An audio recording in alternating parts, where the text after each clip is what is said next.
Hi friends, नमस्ते। आज अपनी क्लास क्या है? क्लास 10th है, मैथ की यूनिट फर्स्ट और रियल नंबर। तो रियल नंबर के बारे में अपन पढ़ेंगे। पहले मैंने कोर्स के बारे में डिस्कस कर दिया था। यूनिट फर्स्ट थी, उसमें क्या थी? रियल नंबर, वास्तविक संख्या। तो इसका चैप्टर फर्स्ट ही है रियल नंबर। तो रियल नंबर में अपन कुछ थ्योरम है, पहले एट फर्स्ट ही आ जाती है, यूक्लिड डिविजनल लेम्मा या एल्गोरिथम। तो एल्गोरिथम पढ़ने के लिए, मतलब विभाजन प्रमेय का पढ़ने के लिए, यूक्लिड विभाजन प्रमेय का पढ़ने के लिए अपने को कुछ चीज़ सीखनी पड़ेगी कि ये क्यों काम आती है, किसको ज्ञात किया जाता है और क्या कारण है कि प्रमेय का यही ली गई, यही थ्योरम ली गई। तो ये सब पढ़ने से पहले आप मुस्कुरा लो और एक बार खूब मुस्कुराओ पहले, फिर पढ़ेंगे। मुस्कुरा लो यार। तो चलो देखते हैं यूक्लिड थ्योरम। तो यूक्लिड थ्योरम सबसे पहले तो ये क्या क्या याद करने के लिए की जाती है? एचसीएफ। एचसीएफ क्या होता है? Highest common factor. आपने खूब पढ़े होंगे 9th में, 8th में, आपने 9th 8th 7th में पढ़े होंगे ना।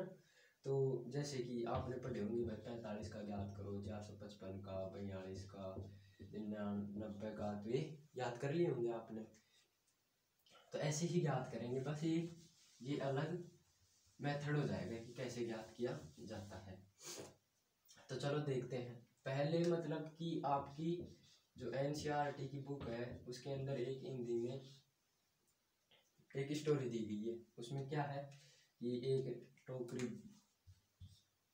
बेचने वाला उसमें अंडे लेके जाता है कुछ भी, और एक आदमी जो निठल्ला पड़ा हुआ होता है, आलसी होता है, वो उसके साथ वाद विवाद करने लग जाता है। ऐसे हो जाते हैं चलते चलते आदमी के साथ, तुम कौन हो, कहाँ से हो, क्या करने जा रहे हो, ऐसे हो जाता है। तो दोनों में थोड़ी सी बहस हो जाती है और ये आदमी इसके अंडे गिरा देता है। अब दोनों अंडे गिरा देता है तो अंडे वाला, टोकरी वाला कहता है कि मुझे जस्टिस चाहिए। ये फिर राजा के पास जाता है। राजा बोलते हैं कि तुम्हारे कितने अंडे थे, कितने अंडे थे। अब कितने अंडे, तो ये आंसर देने का कुछ अलग तरीका है इसका, क्लियरली आंसर देने का अलग तरीका। ये कहता है पेयर, मतलब कि जब दो हो तो कितने बचते हैं? एक। रिमाइंडर कितना होता है? एक। जब तीन हो तो कितने बचते हैं? दो। जब चार हो तो कितने बचते हैं? पांच। नहीं, अरे तीन है। और पांच हो तो कितने बचते हैं? चार। और छह हो तो कितने बचते हैं? पाँच। और सात हो तो कितने बचते हैं? 0। ये इसका देने का तरीका था। और क्या कहता है? टोकरी में ज्यादा से ज्यादा अधिक 150 ही अंडे थे, ये इसके बराबर थे, इससे कम नहीं थे। ज्यादा से ज्यादा, इससे ज्यादा थे, इससे कम नहीं थे। तो ये अपने पास क्या आ गया? टोटल दे दिया उसने कि हमारे पास इतना है, और अब बताओ इससे ज्यादा थी। ये एक नंबर है सिर्फ, ये आंसर नहीं है कि भाई मेरे पास इतने थे। नहीं, आंसर देने का तरीका तो ये है, तो ये तरीका है। तो उसने क्या कह रहा है, देखो ए और बी दे रहा है ना, तो शेषफल कितने बच रहे हैं अपने पास? 150। तो अब उसका मेथड बताने का तरीका तो यूक्लिड प्रमेय ही थी। सही तो कहा गया यूक्लिड प्रमेय, मतलब कि आपके पास कितने हैं? दो। दो दिया तो कितने बचे? एक। जैसे कि ए प्लस बी का मान कितना? नहीं, ए बराबर बी का मान 2q प्लस 1 बच गया। ऐसे ही थर्ड का बनाएंगे तो क्या बन जाएगा? A is equal to 3q plus 2। ऐसे ही चलते चलते लास्ट 7 तक आ जाएंगे अपने। ए बराबर 7q प्लस 0। तो अपने पास नंबर कितना आ गया? 7। तो एचसीएफ का मान याद कर रहे हैं ना अपन, तो ये अपने पास एचसीएफ आता है। मेरे पास एचसीएफ हाईएस्ट कॉमन फैक्टर इतना है। 150 का हाईएस्ट कॉमन फैक्टर ये तो आएगा। क्लियर? क्लियर। ऐसे ही अब इसको समझने के लिए अच्छे तरीके से समझने, इससे समझ में कम आता है, क्योंकि भाई अपने को तो क्वेश्चन करने हैं। तुम तो ये सोचते हो तो क्वेश्चन करने हैं, तो देखो क्वेश्चन कैसा आता है अपने पास यूक्लिड थ्योरम में, फिर देखते हैं। जैसे कि अपने पास एग्जाम्पल लेते हैं अपन। क्या एग्जाम्पल? 455 व 42। तो 42 का लेते हैं। देखो इसके तरीके से समझेंगे कि यूक्लिड विभाजन प्रमेय होती क्या है। यूक्लिड विभाजन प्रमेय सबसे पहले तो आपको देखकर घबराना नहीं है कि सर ये क्या है, भैया ये क्या है। तो ये एक मार्वल की मूवी चल रही है। अरे नहीं, देखो पहले इधर जैसे अपने को ए का मान पता होगा, बी का मान पता होगा, ये अपने पास क्या है ए। अब ए और बी, इसमें से क्वेश्चन में से ए और बी मतलब डिवाइड करने का तरीका क्या है, ए कौन सा है, ए बी कौन सा है। तो हमेशा ध्यान रखना, नोट लिख लेना कि ए का मान हमेशा क्या होगा, बी से greater than, A is greater than B. Clear, B का मान बड़ा होगा, ए का मान बड़ा होगा, तो ए कौन सा है, ए ये है और बी ये है। क्लियर यहाँ तक। तो अब क्यू और आर, क्यू क्या है आपके पास,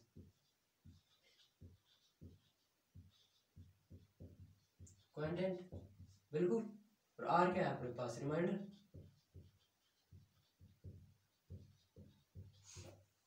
शेषफल और भागफल। क्लियर, अब ये शेषफल और भागफल हो गए, तो अब इनमें से ऐसे ही करना है कि अपने पास आर शेषफल होना चाहिए, भागफल क्यों होना चाहिए, कितने से गुणा कर रहे हैं, कितने का भाग अपन दे रहे हैं इसमें, जब इतना शेषफल बच रहा है। अपन भाग दे के चेक कर लेंगे कितना शेषफल बचता है, कितना भागफल जाता है। पहले हाईएस्ट कॉमन फैक्टर ज्ञात कर रहे हैं ना। तो देखो एग्जाम्पल ले लिया अपन ने, देखो एग्जाम्पल में ए का मान कितना है अपने पास 455 इक्वल टू, बी का मान कितना है 42 इंटू, क्यू का मान अभी मत पुट करो और आर का मान पुट मत करो। अब अपने पास ये है कि क्यू का मान कैसे फाइंड करें और आर का मान कैसे ज्ञात करें। तो आर और क्यू का मान फाइंड करने के लिए क्या करेंगे, किसमें, दो इसमें भाग, या इसमें ऐसी संख्या से गुणा कर लो। चलो तुम ऐसी संख्या से गुणा कर लो, ये पूरा टोटल कितना है इतना, तो किससे, सबसे पहले अधिक से करो, कितने आ गए 420। क्लियर, यहाँ पे कितने आ जाएंगे आर का मान। अब आर का मान बताओ, अब यहाँ पर 420 आ रहा है तो इसमें कितने जोड़े, 35। क्लियर, फर्स्ट आ गया।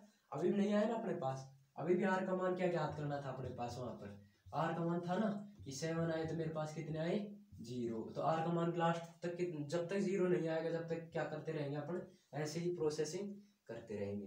देखो देखो अब ये और ये, क्लियर, इनमें से ही तो लेंगे, भागफल को छोड़ो छोड़ो।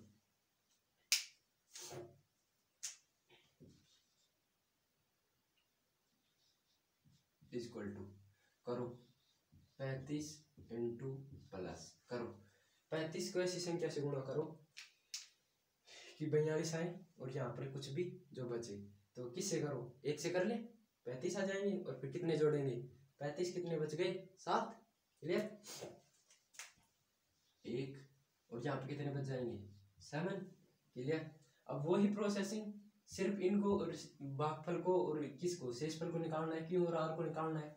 हमेशा ध्यान रखना, जैसे इसकी प्रोसेस लिखाएंगे अपन, अभी तो इससे समझ लो, इसकी प्रोसेस पहले लिखा देते तो आपके फिर समझ में नहीं आती, स्टेप क्या है 1 क्या है, स्टेप 2 क्या है, स्टेप 3 क्या है, पहले ये समझो।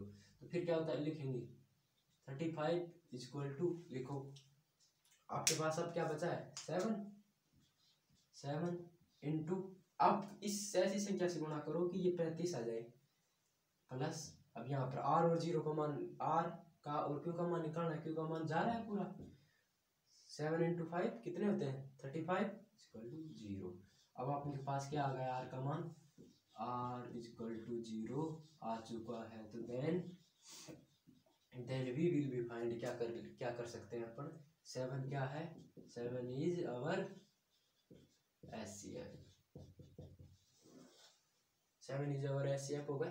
क्लियर, तो अब देखो अपन ने क्या क्या किया, अपन ने क्लियर किया कि ए और बी अपन ने दिया गया है। अब ए और बी का क्या करना है, इनका के बीच एचसीएफ का मान ज्ञात करना है। तो एचसीएफ का मान ज्ञात करे, ए का मान रखा, बी का मान रखा, क्यों और में बांट देंगे, निकाल देंगे। अरे सरल है, कोई दिक्कत नहीं, बस कुछ बातें। अब देखो अपन इसकी पोस्टमार्टम करते हैं इसका, ये चीज तो समझ में आ गई होगी ना। अब इसका पोस्टमार्टम करते हैं अच्छे तरीके से। देखो भाई, अब ध्यान देने की बात है कि इसमें आर और क्यू की क्या क्या प्रॉपर्टी है। तो आर का मान हमेशा क्या होगा बेटा, अरे यार भाई सही है, भाई बोल लेंगे समझ में आया कुछ, आर का मान 0 या 0 से तो बराबर या 0 के बराबर या बड़ा होगा, और 20 से क्या होगा हमेशा छोटा होगा। 20 से जैसे कि अपन ने किया था 35 इंटू 1+7 क्या था, देखो ये क्या था अपने पास, अब ये क्या बन गया, इधर कुछ भी था अपने पास, ये क्या बन गया a, और ये क्या था b, तो हमेशा b का मान किससे बड़ा है, 7 से। क्लियर था ना, तो हमेशा होगा ये प्रॉपर्टी ध्यान रखना।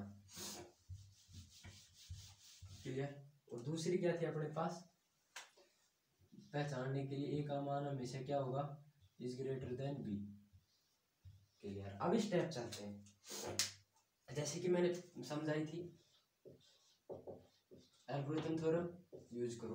पहले क्या करना है, एल्गोरिथम थ्योरम कैसे यूज करेंगे, ए और बी तो क्या अपने पास पॉजिटिव इंटीजर नंबर धन पूर्णांक संख्या है, और क्यू और आर भाजक और मतलब भागफल और क्या शेषफल, तो क्यू और आर शेषफल हो, क्यू आर शेषफल हो गया। क्लियर। देखो भाई ए के अंदर लगाओ, ए के अंदर ऐसे लगा दी, अब आपको क्या निकालना है, भागफल निकालना है, तो ए एंड ये लिखना है ना भाई, A and B is positive integer number, positive integer number होगी, और फिर क्यू एंड आर रेस्पेक्टिवली क्या है, रेस्पेक्टिवली क्या है,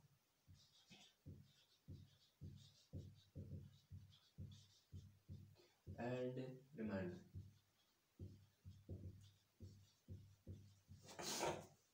क्लियर। और फिर स्टेप 2 क्या आती है, 1